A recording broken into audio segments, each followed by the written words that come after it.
Let's talk about blade grinds. The grind is going to be this area here, this beveling. And there are different types of grinds, and they have different purposes.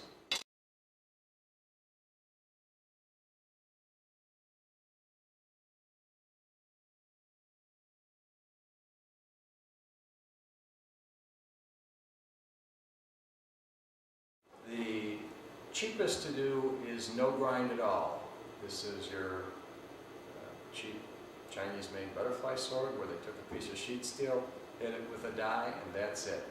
This is like there, there, and there. No grind. The traditional method of grinding a butterfly sword is a lenticular or convex grind. And what that means is instead of having this flat, this is going to start out like that and curve over. So it starts like that, and as you reach the edge, it curves. The advantage of the lenticular grind is that you have more steel supporting the edge, so that when you hit something hard, like say your knife goes all the way through flesh and tendon into bone, you're not going to nick your blade as easily. This is an Everything Wing Chun D2 flagship line, and as you come towards the edge, you can see how this rounds. That's your lenticular grind. The next level of grind would be a flat grind. Basically, the ground edge here is just plain straight. This is going to have less steel supporting that final edge. On the other hand, you could probably make it a little bit finer, but it's an easier grind to do than the lenticular grind, so it costs less money to manufacture. Moving up the difficulty food chain, you're going to have your hollow grind or concave grind.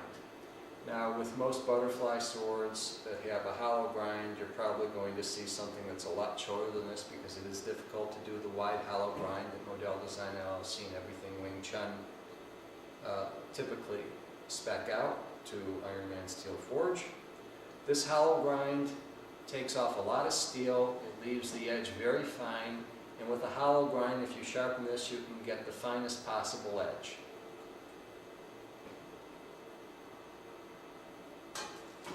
Now there's another characteristic of traditional butterfly swords. Remember, butterfly swords are used in a pair. Hold them in one hand. Well, traditionally, the inside edge would be no grind at all, and these are not ground that way. It would just be a flat sheet of steel, and the outside would have that lenticular grind. Same thing on the opposite blade, mirror image.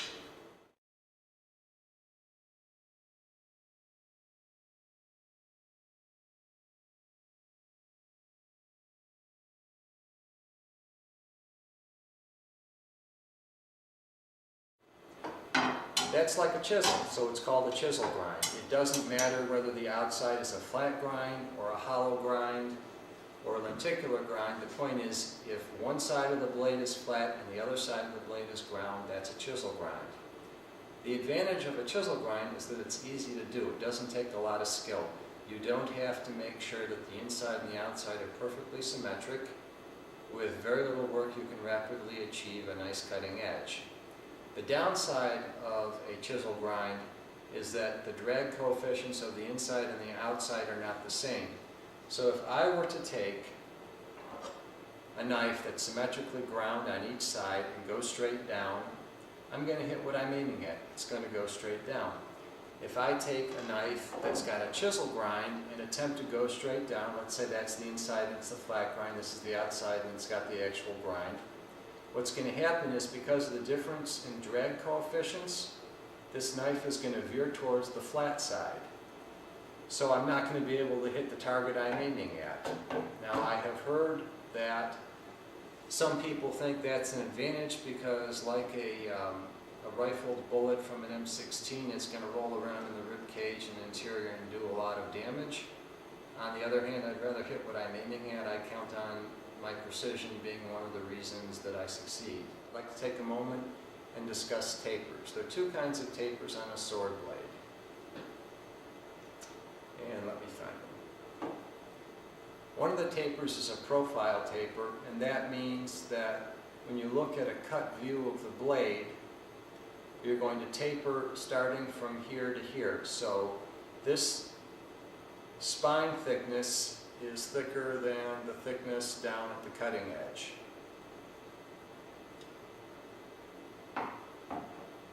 Another kind of taper is a distal taper. In a distal taper, you start out with thicker steel up near the handle, and the steel gets thinner as you go towards the tip. So both of these tapers control the weight of the sword, and when you control the weight of the sword, you control the balance. Given my druthers, I would rather have the thickest piece of steel to start out with on the sword that'll give it good balance, and then take things away from areas that won't hurt the structural integrity. That way I've got the strength of a thicker piece of steel, even though I don't carry the weight of it.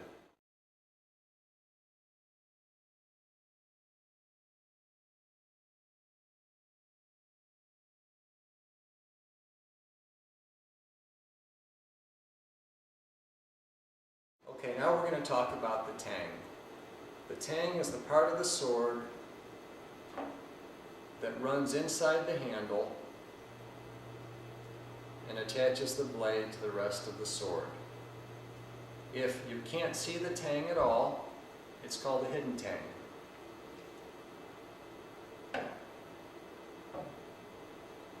What does a hidden tang look like?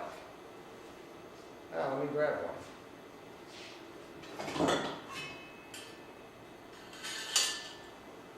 This is that piece of wushu crap that broke on me. That's a pretty normal tang that would be hidden within the handle. It had this screw thread ground area on the end that broke. In some cases, the hidden tang will be a piece of steel that goes to about here, and then it'll stop. That's the end of the tang. It's a partial tang. Aaron Cantrell had a pair of butterfly swords like that by another maker, and the blade just broke off because the tang was weak. In other cases, let's see if I can undo that. Yeah, right. In other cases, starting about right here, a piece of blade steel will stop, and either a rod or a square-shaped piece of steel or a piece of screw thread will be welded on, come out to here. That can be problematic in a number of ways. First of all, if somebody's working on that level of quality, there's a good chance the welding was not terribly good quality. Secondly, if they're working at that level of quality, there's a good chance that they made the piece of tang out of the wrong hardness. It might be so hard that it's brittle and it easily breaks. Or they might have just not given it any thought at all. They might have just bought a piece of pre-threaded screw rod that wasn't ever designed to be used as a tang there. Now, if a tang looks sort of like that did, starts out relatively narrow and then comes to a point, looks like a rat's tail. In many parts of the world, that's called a rat tail tang. In the US, we tend to reserve that pejorative term for the case of someone welding on a thin piece of rod. A rat tail tang done correctly can be a very strong tang. How do you do it correctly? Well, instead of just using a pour weld and sticking it onto the end of the blade steel, you do a partial tang of the blade steel, maybe, an inch or so into the handle, and you cut a channel through that. You take a rod the same thickness as the blade steel, stick it in there, professionally weld it in a couple of places so it's not coming loose. You make sure it's a good soft steel. On the end, you use a proper peen, We'll get into that in a few moments. And then instead of leaving this nice large hollow area for everything to rattle around and come loose, you fill it with resin. And that's what was done on these Model Design LLC long stabbers. And I have chopped all kinds of things I shouldn't chop, including granite, not for the purpose of testing the blade, but to make sure the tang was going to hold up, and I have yet to bust one of these tangs. And in fact, when I opened one of these up to see what it looked like, and ended up requiring a tree saw, because the handle material, which is something we'll get into, was so tough. I went through the handle material, but when I reached the tang, it was kind of like, okay, time to sit down. Didn't look like much, but boy, it was strong. All right, so we've talked about rat tail tangs. We've talked about hidden tangs. Let's talk about full tang. In most of the world, a full tang is any tang that runs from the front to the back of the grip. In the US, we tend to refer to a full tang, and this is an everything Wing Chun flagship line butterfly sword. A full tang is a tang that is as long and as wide as the handle. So as proof that this is a full tang, it looks like an Oreo cookie. You've got the cookie outside, the blade steel in between, and the cookie here. Same thing on the other side. And that's a full tang. Full tangs were not used on historical butterfly swords. Full tangs are the strongest possible tang. This hidden tang is not the strongest possible tang, but it was proven in combat, so don't belittle hidden tangs. Belittle poorly made, poorly designed hidden tangs. What's the disadvantage of having an exposed tang? If this is a corrosion-resistant steel, it's not going to be that bad. But if this is a carbon steel, which is the case on our Sasquatch knives, then you're going to have to do extensive maintenance right here, because each time I pick up this knife, my hand touches the carbon steel. This happens to be D2, which requires very little maintenance, but it does require some maintenance. So at the end of this video, I'm going to go through all of these swords and clean every place I touched.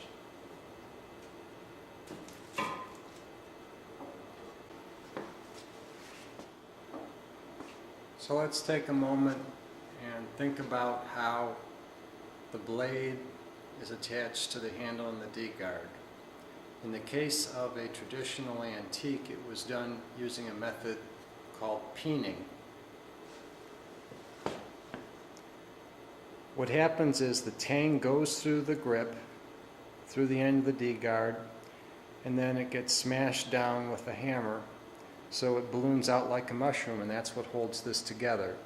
If this were a little bit thicker, there probably would have been a bevel there. In the case of this luxury grade antique hootie dao, there's a sort of flower pattern, and that's from a peen stamp. This is your modern day mass-produced typical Chinese butterfly sword. It has a hidden tang, so you can't see the tang. In this case, it's a full tang. It goes all the way from here to here. It's not a full tang in the sense of the Oreo cookie illustration I gave you earlier. Is it a terribly good tang? Well, you see that exposed nut? Remember what I said earlier about screw threads being stripped? There's another problem there. This exposed nut has sharp corners and the screw thread goes through it. A lot of people find that objectionable. They end up hitting themselves on it.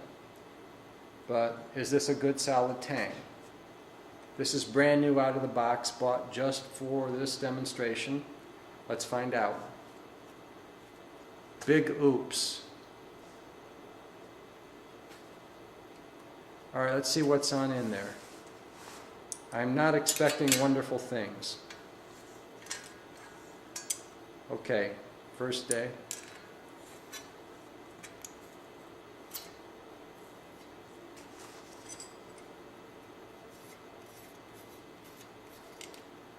There's your nut.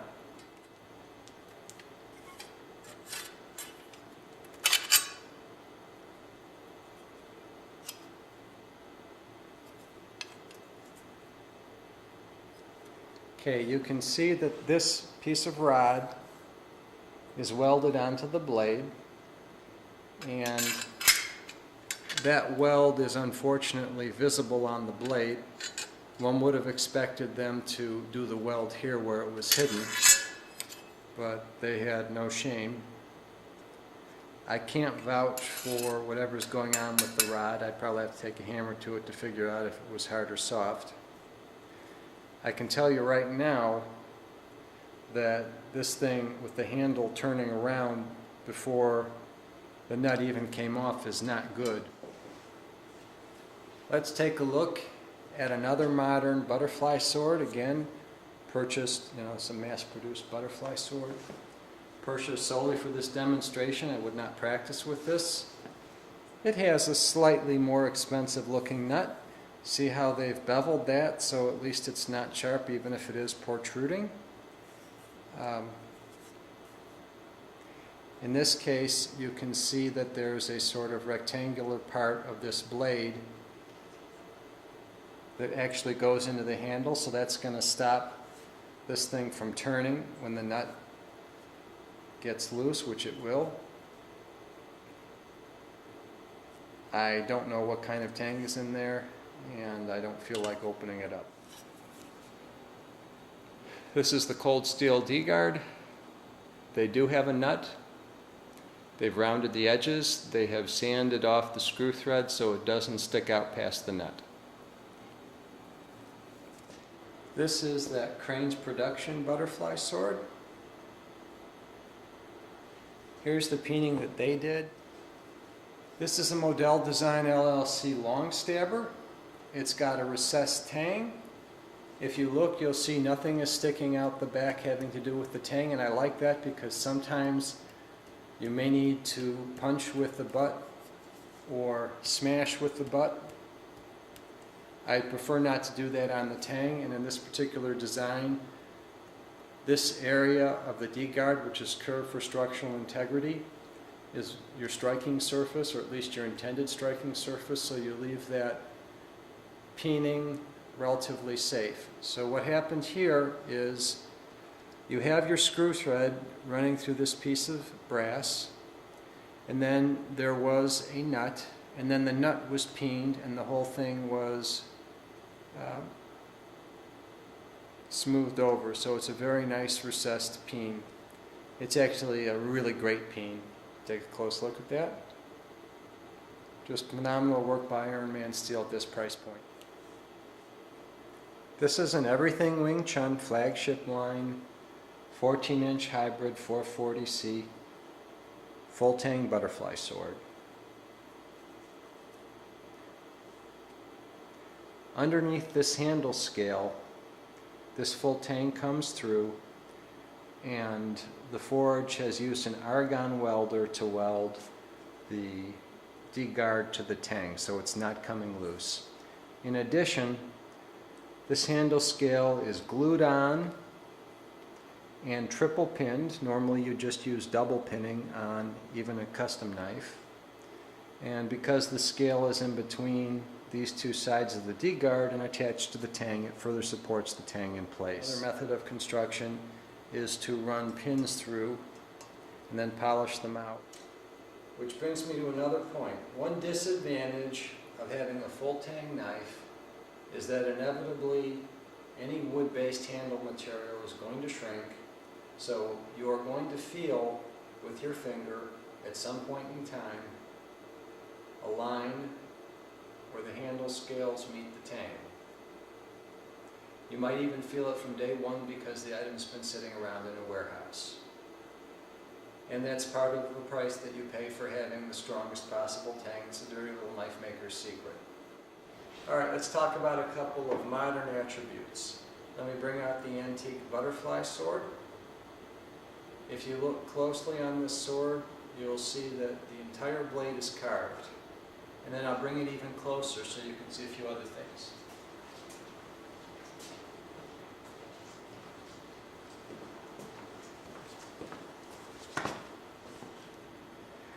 Notice this open area here, and you also have an open area here. The tang extends through there. but that's the only way that this blade is connected to the rest of the assembly. So basically, this sharp edge is not supported. If you take a look at this long stabber, this D-guard has a slot, and this part of the blade goes into the slot even here where the tang doesn't run through. This provides additional support, particularly at this hard area.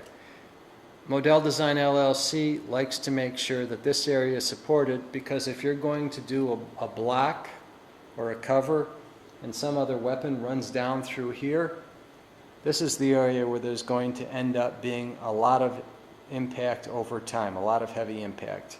So that's why I like to have support there. Here's your generic Chinese butterfly sword. With shipping from the UK, this thing cost me over 200 bucks. The Chinese mass-produced crap that I was showing you, there wasn't one of them that cost over 130. If you look at this standardized D-guard, you're going to see that this blade is slotted in, but you're also going to see a lot of blank space between the blade and the D-guard. See that? It's an area where you can get some rattle. It's a lack of support.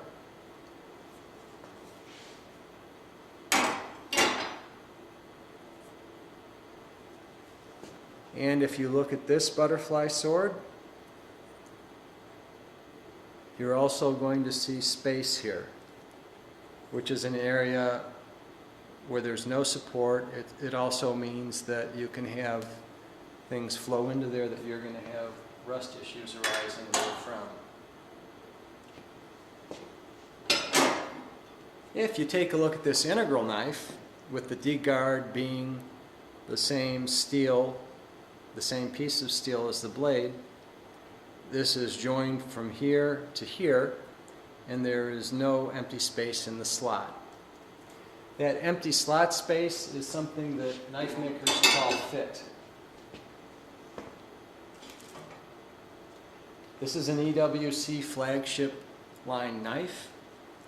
If you take a look right here, this is a real tight fit. One of the things that we need in order to get that good slotting, we need to have this area here be square. I do not wish a profile taper right here and then have to go carve my slot to match that profile taper. This unground area between the cutting edge and the D-guard is known as a ricasso. The bottom of the ricasso is called a coil. In many cases, the coil will have a ground out area, and we'll get into that in a moment. But meanwhile, this coil makes it easier for us to slot and get that extra support. Now, some individuals who knife fight will put their finger down the blade for a horizontal stab and use that finger as an aiming sight. And I've seen that done with butterfly swords. I've also seen a finger here, and I've also seen a finger here. Frankly, I can't justify a finger outside of the knuckle bow, and if I were going to do it, it would certainly not be a little pinky on a reverse grip. There ought to be room in here for all the fingers, and if there isn't, then someone misdesigned the weapon. But if someone's going to be sliding a finger over, this is definitely not an area that you want to have sharpened, so a ricasso could be useful. Let's say it's time to resharpen your cutting edge. Or, well, right about here where the ricasso meets the cutting edge, see that line that goes straight down? We call that a plunge line. It's going to start to look weird. However, if your ground out area stops in a ground out coil so that you don't actually have to run your cutting stone on top of the flat to sharpen the area that's intended to be ground, then you can avoid getting that weird spot. at the plunge line. Now I've got to admit that the coil on this particular pair of swords looks cool, but sometimes a coil actually has a functional purpose on a butterfly sword. And in this case you can see it momentarily catches an incoming weapon which slides down to the coil. So what good is it to catch an incoming weapon just for a fraction of a second because you know it's going to roll out? Well, the answer is you've got a pair of butterfly swords, and that fraction of a second can allow you to repost properly.